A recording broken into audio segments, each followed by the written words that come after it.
Welcome back, you guys. So today we're going to be making albondigas.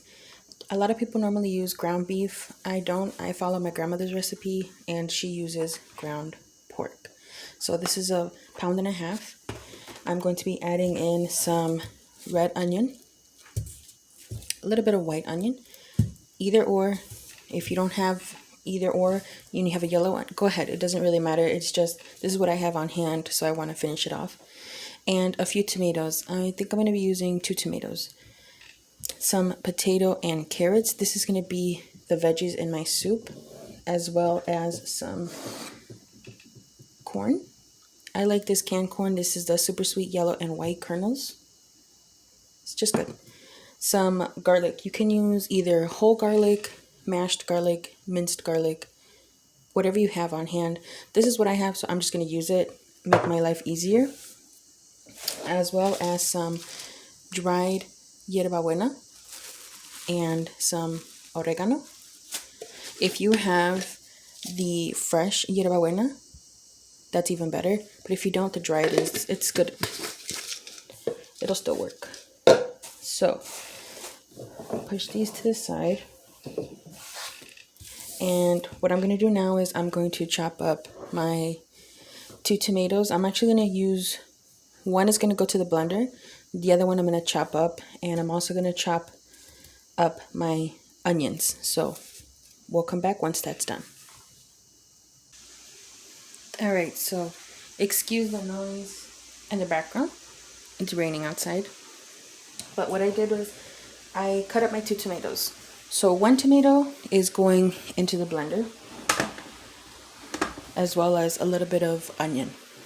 I'm going to add to that some chicken bouillon, the tomato,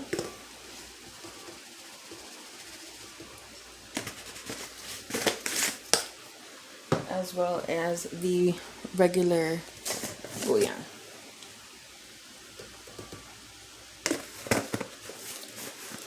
It might seem like a lot, but remember, I don't really like to add a lot of salt. I like to use this instead.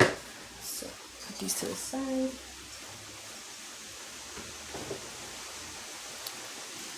Wow, it's really raining. So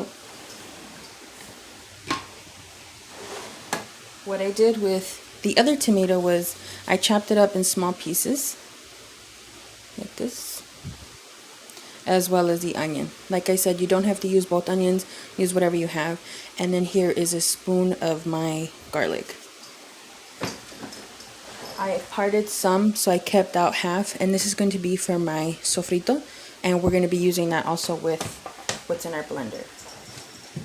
So let's add a little bit of water to my blender to help it get going.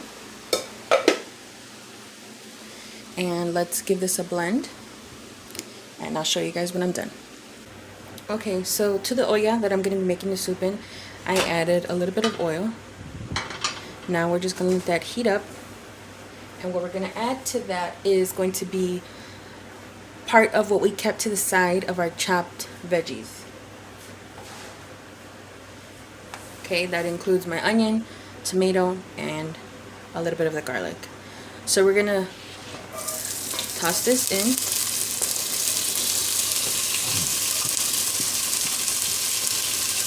And it's going to be like making a little sofrito.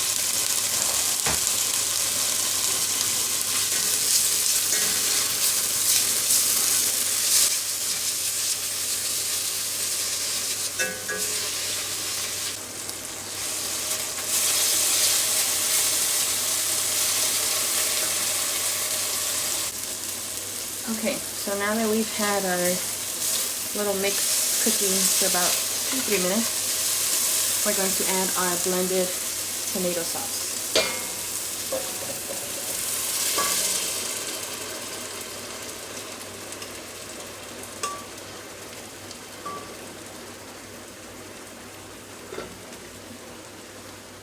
Give that a mix.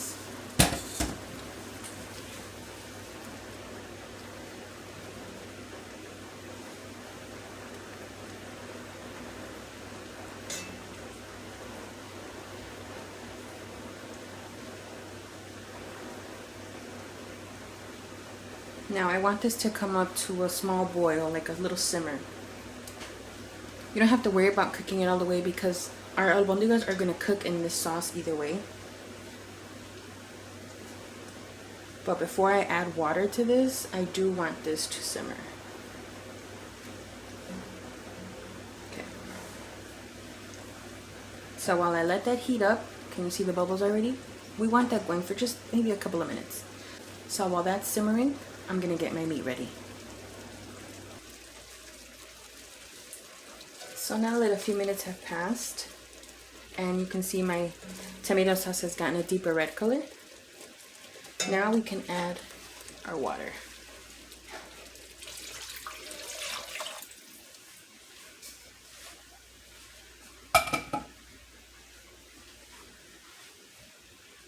I just added water to the blender where I originally mixed the tomato sauce. Add a little bit more water.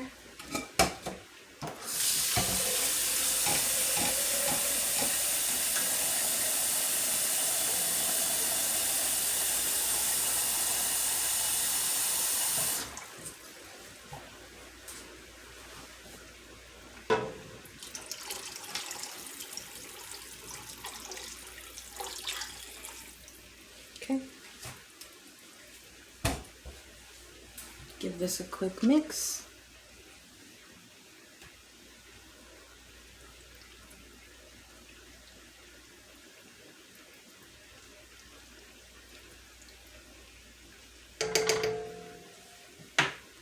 And cover. We're gonna let that come to a boil. Meanwhile, this is getting ready to boil. We're gonna prep our meat and start forming our balls.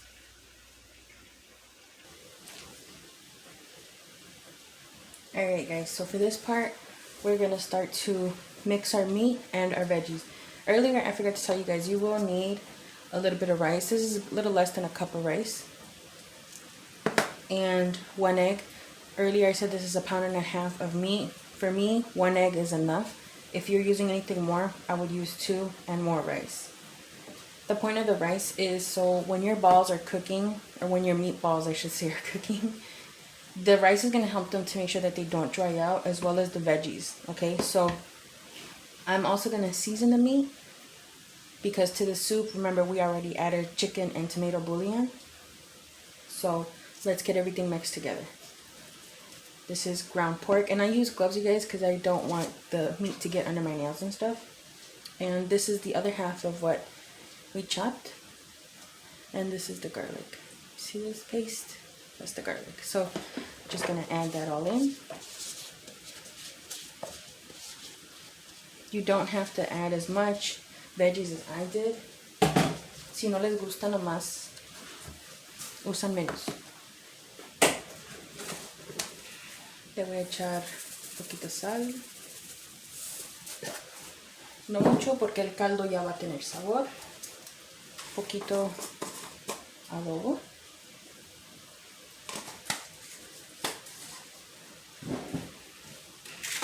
Some onion powder.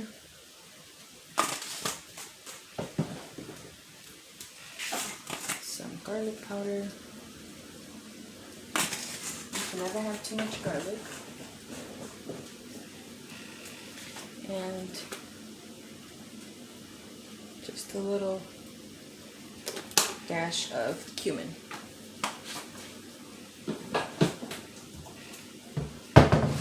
So to that, we're going to sprinkle our rice over it. And we're going to crack our egg.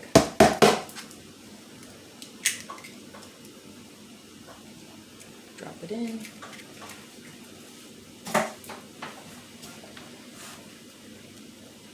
I like to just grab the egg and kind of break it. And now you can go to town.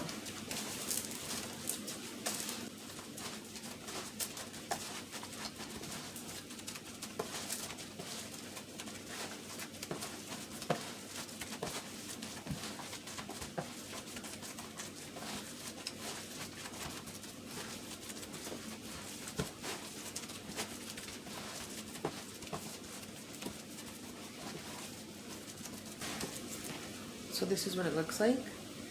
doesn't even look like ground pork. Like this does not look like it's gonna make albondigas, but trust me, it will. So the way I know I have enough egg is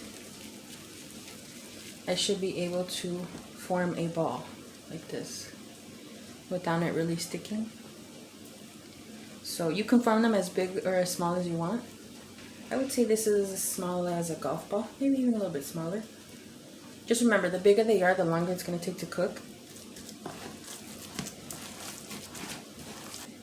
So right now to the carne, you can add some oregano and hierba buena if you'd like. I used to do it, it's only if I would remember, but normally I just add it to the caldo. So I'm not going to put any now, but I just wanted to let you guys know. So what I'm going to do is take a look at my caldo, and if it's boiling, I'm going to get ready to form the balls, okay? So I'll be right back.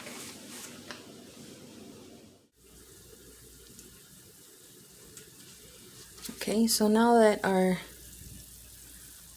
caldo is boiling, I'm going to give it a quick mix.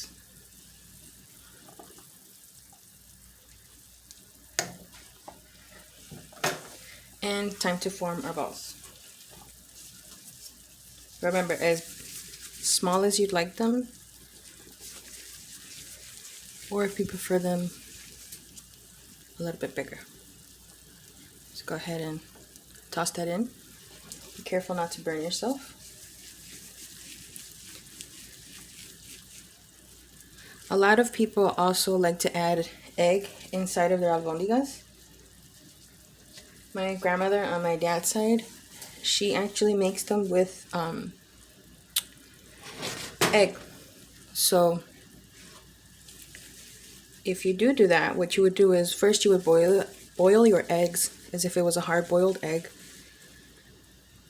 And then you're gonna peel that, you know, regular, cut it up into medium pieces or however you prefer.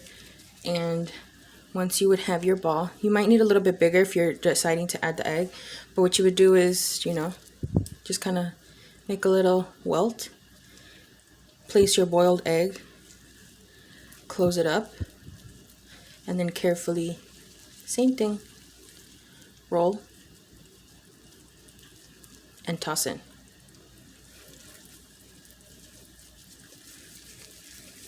Just make sure to boil your eggs before you do all of this. That way it'll be easy to just 1, 2, 3, have it already chopped and ready to go for your meat.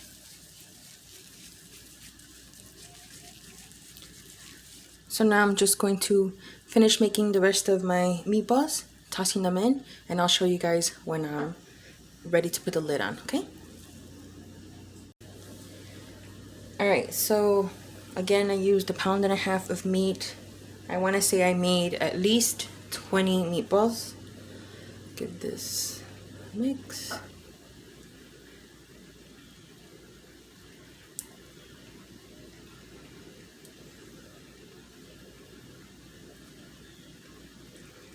Okay. So now we're going to cover this and let the meatballs cook. Maybe 20 minutes longer, however you prefer.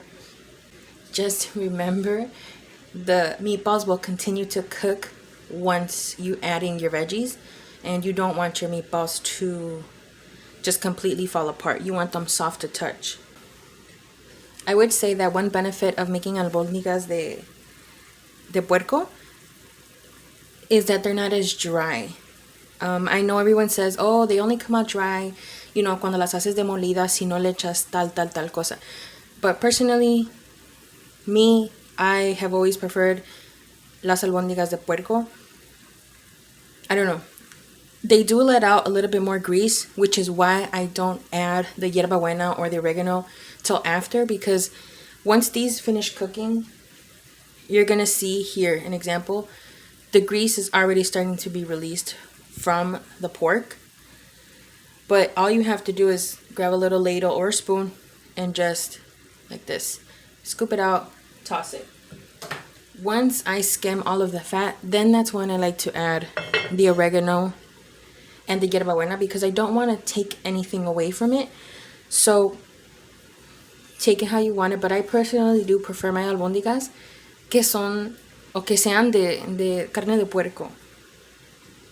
And I have made them with the egg inside. They're just as good. You know, it's just your preference.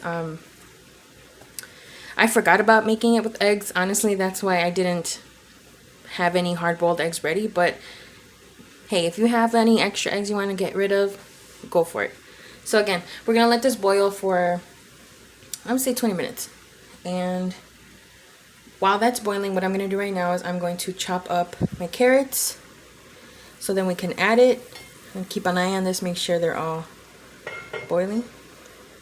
I'm going to add my carrots and prep my tomatoes. So we'll be back once the meatballs are ready.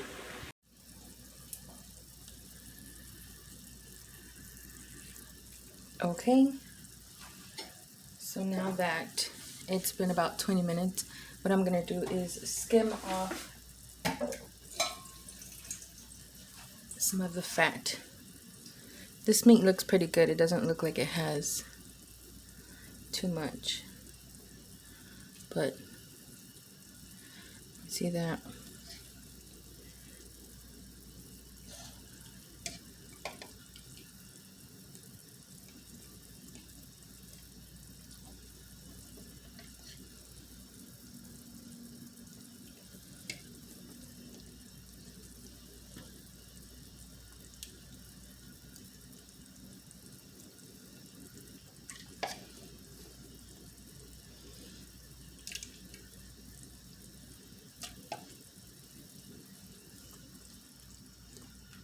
Oh, I just hit the camera.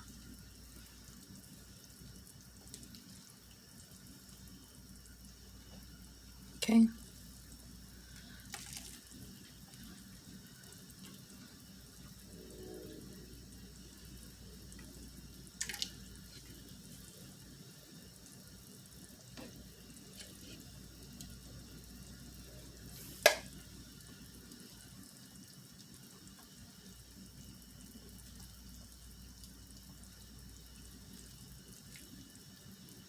This soup looks so red on camera, but it's not that red. Okay. So now what I'm gonna do is grab my carrots. I chopped them, rinsed them. I should say I rinsed them, chopped them, rinsed them again. I just dropped one. So now we're gonna add our carrots that I chopped and rinsed. Again, you can add whatever veggies you like. Celery, chayote. Go ahead.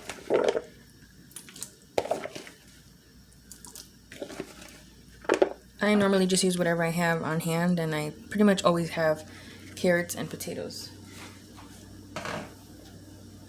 Give that a quick mix.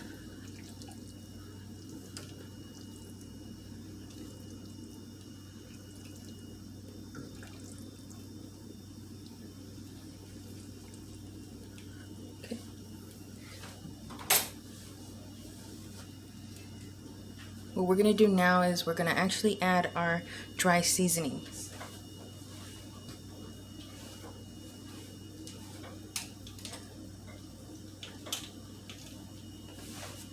So here I have my oregano and my hierba buena, and I literally just did this. Okay? You don't have to do that, but just got to kind of help it chop it up a little bit and distribute easier. So we're gonna go ahead and sprinkle that.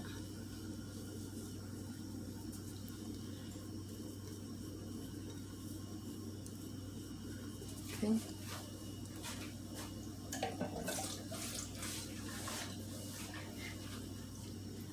Give that a mix.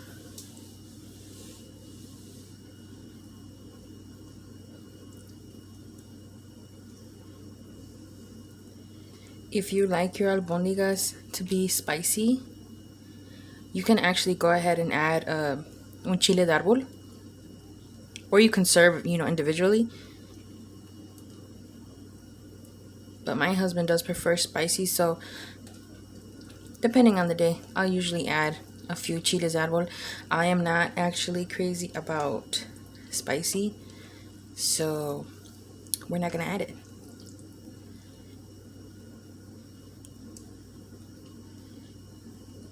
Okay.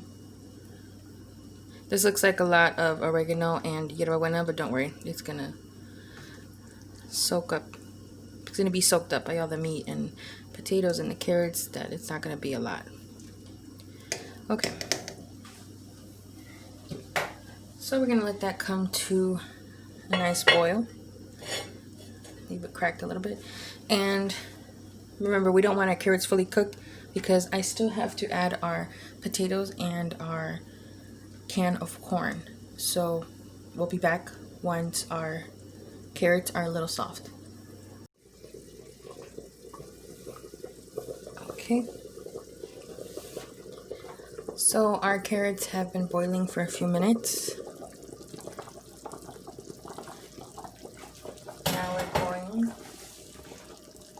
Now we're going to drain our potatoes and add them to the soup.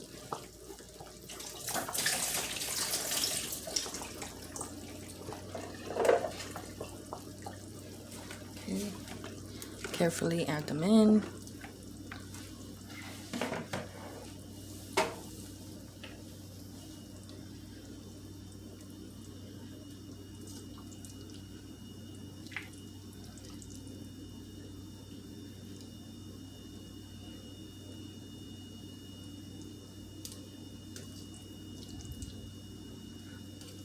It smells so good.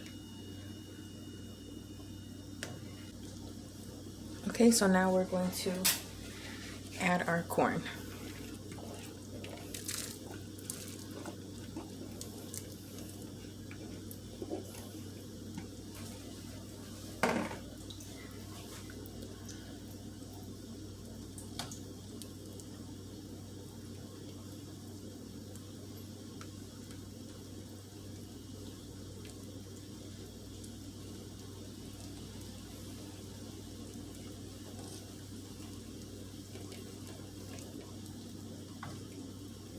I like to eat these with a tortilla or even some tostadas. And I like to add a little bit of limon.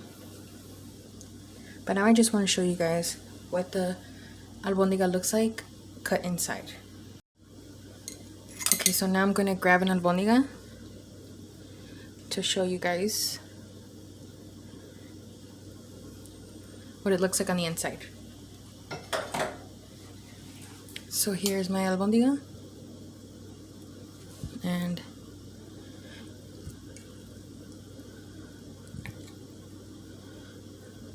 there you go.